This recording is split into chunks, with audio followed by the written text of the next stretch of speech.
All right, welcome. Today we're diving deep into a really profound theological puzzle, drawing from Ayatollah Javadi Amoli's exegesis of Surah Maryam. And the question at the heart of it all is this: how can you have human free will and an all-powerful God at the same time? It seems like a paradox, right? I mean, think about it. This is really the core of the problem. If God is truly omnipotent, shouldn't every single one of his commands just happen instantly? How is disobedience even a possibility in a universe that's governed by absolute total power? Well, this is exactly the question the source text we're looking at sets out to answer. So, to really get to the bottom of this, we've got to take a closer look at what a divine command even means. According to this particular analysis, it turns out it's not just one single thing. And right there, in that distinction, is where the whole answer starts to unfold. What the source text proposes is a really crucial idea. Not all of God's commands work in the same way. The entire solution to this puzzle we've been talking about, it hinges on understanding that there are two fundamentally different types of divine will. And what are they? Well, they're called the creative will, which in Arabic is amr takwini, and the legislative will, or amr tashri'. And let me tell you, understanding the difference between these two, that is absolutely everything. Okay, so you can see them here laid out side by side.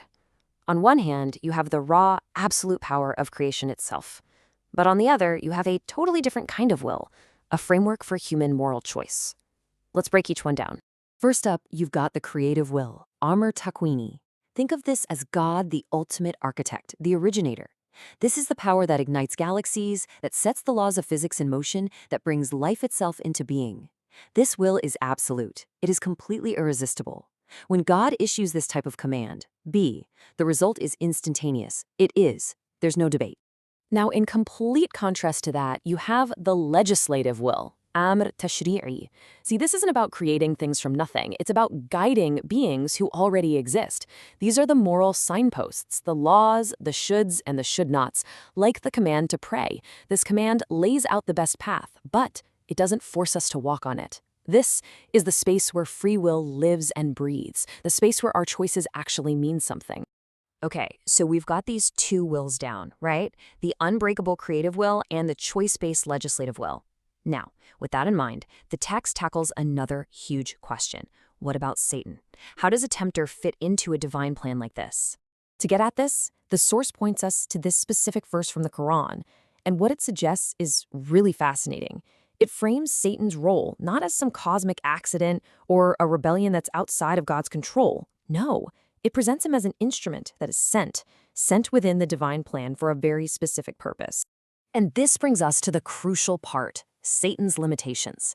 The exegesis is crystal clear on this. He can tempt, he can whisper, he can incite, but he cannot force anyone to do anything.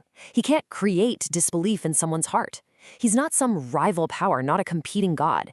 He is a part of the test. And his entire playground, his whole field of operation, is strictly within that legislative will, the arena of human choice. So here's the big takeaway. The existence of temptation, the very possibility of us going astray, it's not a sign that God's creative power is failing. Not at all. Instead, it's an intentional, integral feature of the moral and spiritual test that his legislative will has set up for all of us. So, given this whole framework, two wills, real human choice, a tempter who operates by the rules, where does it all go? Where does it end up? Well, according to this analysis, it leads logically, naturally, and inevitably to the day of judgment. And you can see right here how this whole analysis is grounded directly in the source material. The author draws a clear, unbroken line from the small and large choices we make every day in this life to their final unveiled reality in the next. So in this view, the day of judgment isn't some sudden, arbitrary verdict that's slapped on you from the outside. It's something else. It's the moment when the inner reality that you have been building, choice by choice, action by action, whether good or evil, becomes your entire existence. It's the natural consequence, not just the sentencing. Okay, so let's pull all these different threads together now. Let's see the full, coherent picture of divine justice that this exegesis is painting for us. Look at how beautifully this logic unfolds. Step 1. The all-powerful creative will brings us into being and gives us the ability to choose. Step 2. The wise legislative will gives us guidance, a path to follow. Step 3. The tempter provides a counterpole, which makes our choice between the two paths a real, genuine, meaningful test. And finally, step 4. Judgment isn't a surprise. It's the natural harvest of the seeds that we planted with our own free will. And this, right here, is the powerful, elegant conclusion of the whole argument. Our very existence is a gift from God's absolute creative power. But our freedom to choose our own path, that is a gift of His legislative wisdom. And it's a gift that gives us true moral responsibility, and with it, dignity. And so that's where this whole analysis leaves us. If this entire cosmic system is built to honor the profound dignity of our choices, it leaves us with a pretty deep question to think about. What, then, is the ultimate measure of a life? What are you and I building with this incredible freedom we've been given?